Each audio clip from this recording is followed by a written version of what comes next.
gara-gara ikut model zaman sekarang, demi cinta gula Jawa rasa coklat, dunia seluas daun kelor, kalau tidak dengan dia tidak mau.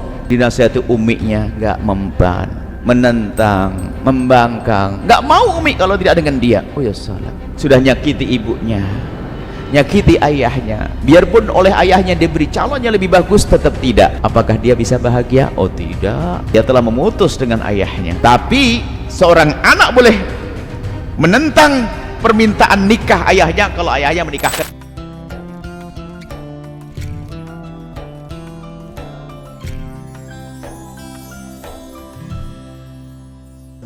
Sebab orang memutus tali persaudaraan, sebab-sebab, banyak sebab-sebabnya.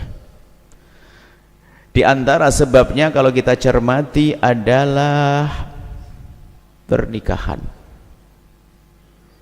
Dan Nabi mengancam, man zawwaja karimatahu bifasikin faqad qata'a rahimaha. Jika ada seorang abang menikahkan adiknya, atau kalau kita bawa, jika ada seorang wali, seorang ayah menikahkan putrinya dengan orang fasik, orang fasik itu adalah pelaku dosa besar. Mungkin dia pezina, mungkin dia tidak sholat, mungkin dia pemabuk, mungkin dia menjudi, mungkin dia adalah orang yang berurus, yang berkecimpung dalam riba. Jika ada seorang bapak menikahkan putrinya dengan orang fasik seperti itu, maka faqad qata'a rahimaha, sesungguhnya dia telah memutus tali persaudaraan. Kalau kita renungi dari sisi mana pemutusannya? Karena apa? Jika seorang bapak menikahkan putrinya yang baik itu dengan laki-laki pendosa, laki-laki fasik, maka ketahuilah sang anak akan hilang bersama laki-laki tersebut. Bahkan bukan sampai di situ, kalau punya anak pun juga sama kayak menantunya. Berarti menjauhkan dari orang tuanya. Maka hati-hati. Maka di sini seorang tua harus waspada. Kalau menikahkan putrinya, jangan hanya mencari yang banyak duit. Banyak duit kelihatannya, padahal hakikatnya banyak utang, kan bisa. Kadang lihat gebiar saja, gebiar kelihatannya kaya, tidak peduli kerjanya apa. Na'udzubillah. Kalau sudah ada orang tua melihat calon menantu hanya sisi gebiar dunia, tidak diperhatikan halal haramnya, dia telah menjerumuskan sang anak. Maka itu termasuk mutus tali persaudaraan. Hukumannya bagaimana? Gede di hadapan Allah. La yadkhulul jannah. Menjadikan sebab anak perempuannya terperosok, terjerumus dalam kehinaan.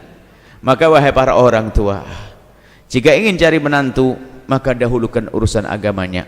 Boleh Anda punya menantu yang dia ganteng, dia punya uang, kemudian perilaku yang baik, akan tapi fadfar bidzatid dini taribat yadak, maka dahulukan yang punya agama, yang ngerti agama, kenal Allah. Kalau tidak kau dahulukan ini, maka engkau akan celaka dan engkau akan sengsara. Begitu sebaliknya, Anda seorang laki-laki, Anda seorang bapak dan ibu punya anak laki-laki, sama. Jika Anda menikahkan cari menantu hanya penting cantik saja, akan keluar cucu, dia hanya cantik wajahnya tapi akhlaknya tidak benar. Mungkin dia fasik, dia pezina, pemabuk, berjudi. Maka ketahuilah, Anda akan punya cucu niru ibunya. Maka di sini harus benar-benar Nabi mengajari kita memilih. Dari awal sini harus kita perhatikan. Kemudian setelah itu terjadi banyak mutus tali persaudaraan gara-gara pernikahan. Ini yang terjadi setelah menikah, biasanya mulai kerenggangan persaudaraan. Maka langsung kami balik rumusnya, bukan memutus tali persaudaraan, akan tapi ayo mempererat persaudaraan. Sehingga kami selalu sampaikan rumusnya begini: wahai para suami, ajari istrimu agar semakin hari semakin baik kepada bapak ibunya dan saudara-saudarinya. Wahai istri, dengar yang merasa istri, ajari suamimu agar semakin hari semakin baik dengan bapak ibunya, bukan ibumu nya. Ketahuilah Banyak seorang suami ternyata menjadikan istrinya pisah jauh dari keluarganya. Suami, ada istri juga demikian, banyak suami istri yang menjauhkan suaminya dari orang tuanya. Kalau sudah tahu orang tuanya, kalau tahu suaminya transfer kepada orang tuanya sendiri, langsung cemberutnya sebulan. Pasti dia adalah jin pakai kerudung. Dan ini banyak terjadi. Dia tidak tahu padahal dengan seperti itu sesungguhnya sang suami akan hilang cinta. Kenapa? Kenapa aku membantu ibuku, istriku kok marah? Berarti istriku gak peduli dengan ibuku. Diam-diam akan keropos itu cinta. Tapi begitu sebaliknya, jika ada seorang istri melihat suaminya transfer uang, ketahuan suaminya transfer uang, lalu sang istri tanya, kelihatannya serem, abang baru kirim duit ya? Iya dek. Berapa bang kirim? 3 juta. Abang kirim ibu cuma 3 juta. Coba ngomong, saya tambah 3 juta. Wow, cantik tuh. Baru bener itu. Cemberut sebulan. Sebab ada sebab memutus tali persaudaraan. Sehingga seorang suami kadang menemui ibunya, menemui adik iparnya ketakutan gara-gara si jin pakai kerudung tadi. Ada juga seorang suami yang seperti itu, menjauhkan istrinya dari keluarganya. Itu biasanya justru laki-laki itu banyak, gara-gara dia itu waktu nyantri itu hanya ngeliwat ngantuan, baca salah, baca kitab Uqudul salah, membaca kisah Uqudul salah tentang seorang laki-laki yang mau pergi, kemudian pesan pada istrinya, wah istriku, kamu di rumah saja ya. Iya. Tak taunya apa, dapat kabar bapaknya sakit. Dikabari bapaknya sakit, dia nggak bisa datang. Kenapa? Pesan suaminya harus di rumah saja. Sampai beberapa hari kemudian berita bapaknya meninggal. Dia juga tidak bisa datang kepada bapaknya. Kenapa? Belum dapat suaminya, suaminya tidak ada karena suaminya pergi. Dulu belum ada handphone kan? Dengan begitu ada seorang soleh yang bermimpi bahasanya ayahnya diampuni gara-gara sang anak yang patuh kepada suaminya. Ini baca kitab Uqudul kayak begini, ini ada santri-santri sok. Kalau sudah menikah ngomong, istriku kamu sudah diberikan oleh bapakmu padaku, kamu tidak boleh ke sana. Ini salah faham. Ada seorang suami sok, kau boleh tidak tahu pengen wibawa dan sebagainya, gak boleh. Ke umi gak boleh, ke ibu gak boleh, ke adik gak boleh. Mana indah hidup semacam itu. Itu sebab pemutus tali persaudaraan gara-gara pernikahan. Sehingga ada seorang istri, kalau kedatangan iparnya, ipar berarti kan saudara suaminya kan, istri kalau datangan iparnya langsung mukanya cemberut lalu berkata, dijamin kulkas bersih rumah kotor. Wah, ini betul-betul jin. Masih ada jin Islam, iblis pakai kerudung barangkali. Ada juga setan pakai kopiah putih. Kalau ibunya datang, iparnya datang langsung cemberut, nggak mau keluar kamar, atau langsung nginep di hotel karena dia orang kaya. Dia adalah si dungu pakai kopiah, padahal dia sering hadir pengajian tapi tidak dirasakan oleh hati, tidak ngerti merayu yang dahsyat kayak apa. Kalau anda peduli dengan mertua, maka kitalah akan tumbuh cinta di pasanganmu semakin dahsyat. Cuman karena tidak cerdas, nggak ngerti kalau itu rayuan dahsyat. Coba aja seorang istri tiba-tiba suaminya nemeni belanja, setiap nemeni belanja lalu suami ngomong, sayang tambah gulanya, tambah berasnya, tambah ininya. Lalu sang istri bertanya, untuk abang? Sudahlah sayang, beli aja. Dibeli sama suami, dibayari. Sampai di rumah sang istri memisah-misahkan barang belanjaannya, lalu sisanya ditanyakan, abang sisanya mau diapakan? Kata suami, bungkus saja dek. Setelah dibungkus, abang mau diapain ini? Dikirim. Kirim kemana bang? Ke rumah ibu. Ibu siapa? Ibu abang gak sudah meninggal. Ibumu cantikku. Jatuh cinta. Cuman gaya hidupnya orang bodoh hari ini. Gara-gara beberapa waktu yang lalu ada katanya public figure mengajari, awas ya kalau suamimu sering bantu bapak ibunya, hakmu di mana? Loh, hak apa ini? Maka rumus yang kami hadirkan tadi, wahai suami, ajari istrimu agar semakin hari semakin baik dengan bapak ibunya, dan wahai istri, ajari suamimu agar semakin hari semakin baik dengan bapak ibunya. Itu silaturahmi. Kenapa? Jika engkau mempunyai istri yang solehah, yang baik dengan bapak ibunya dan saudara-saudarinya, maka dia wanita solehah, pantas dan layak engkau menitipkan benih di rahimnya. Tapi kalau istri itu perempuan nggak benar sama ibu, kurang ajar sama adik, nggak orang rebut waris segala macam, Anda akan nitipkan benih di rahimnya, akan jadi penjahat besar nanti. Anda harus paham ini. Maka jadikanlah istrimu lahan yang subur untuk ditanami benih. Ingatkan terus agar dengan bapak ibunya baik, dengan saudarinya. Bahkan Anda pun berani berkata, sayang, oke, kita boleh makan kurang, tapi umikmu di rumah nggak boleh kurang. Waduh, dahsyat. Begitu juga wahai istri yang solehah, kalau suamimu adalah seorang suami yang baik dengan bapak ibunya, peduli dengan saudara-saudarinya, dia adalah suami yang soleh, layak menitipkan benih di rahimmu. Pernikahan ini penting, luar biasa, saling tolong menolong dalam silaturahmi. Sehingga sampai suatu ketika nih, begitu dahsyatnya pengaruh pasangan yang tadi setan pakai kopiah tadi.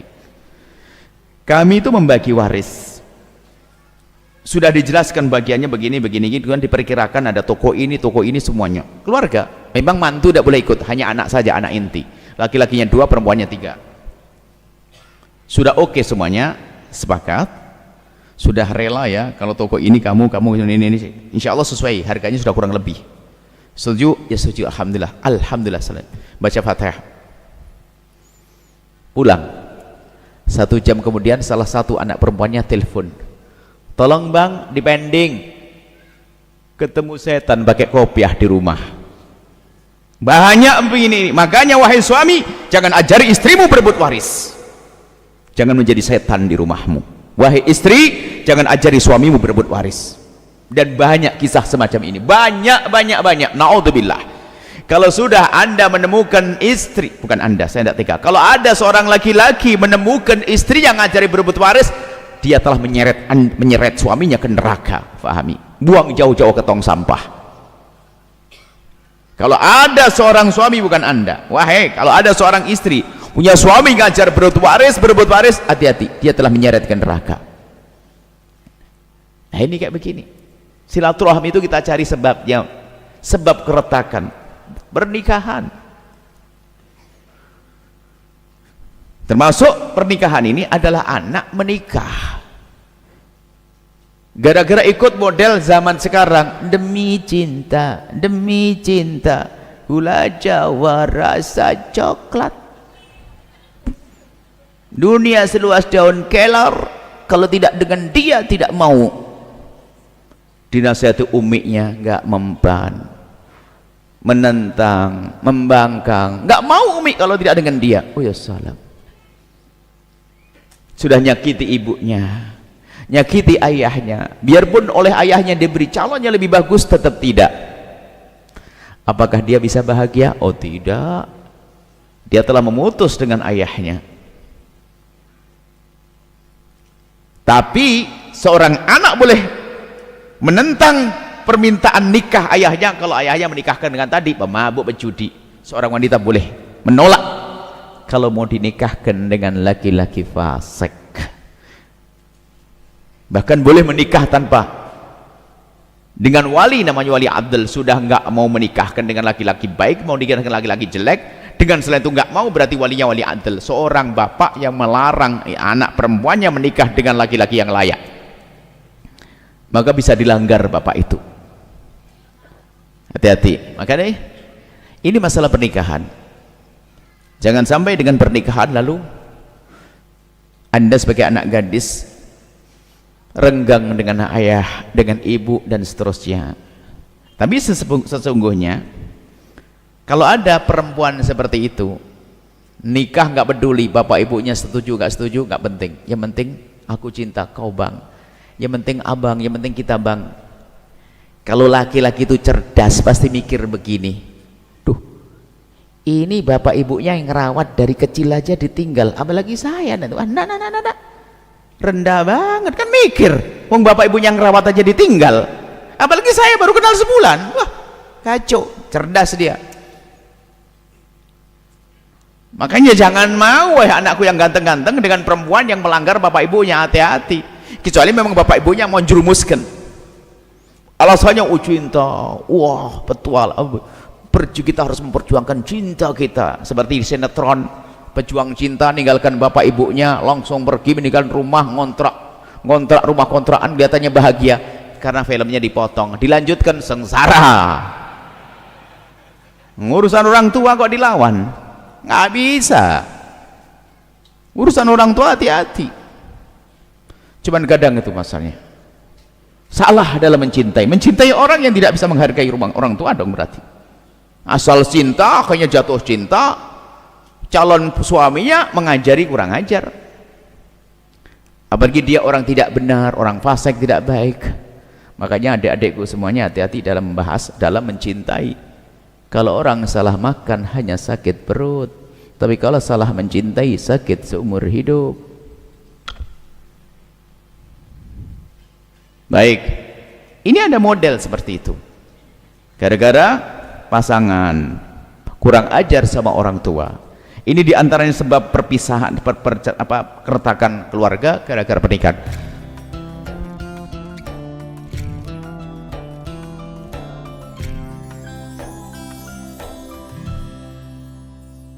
Sahabat Al-Bahjah TV, setelah menyaksikan video ini, jangan lupa bersolawat kepada baginda Nabi Muhammad. Shollu ala Nabi Muhammad. Allahumma sholli alaihi wa ala alihi wa sahbihi.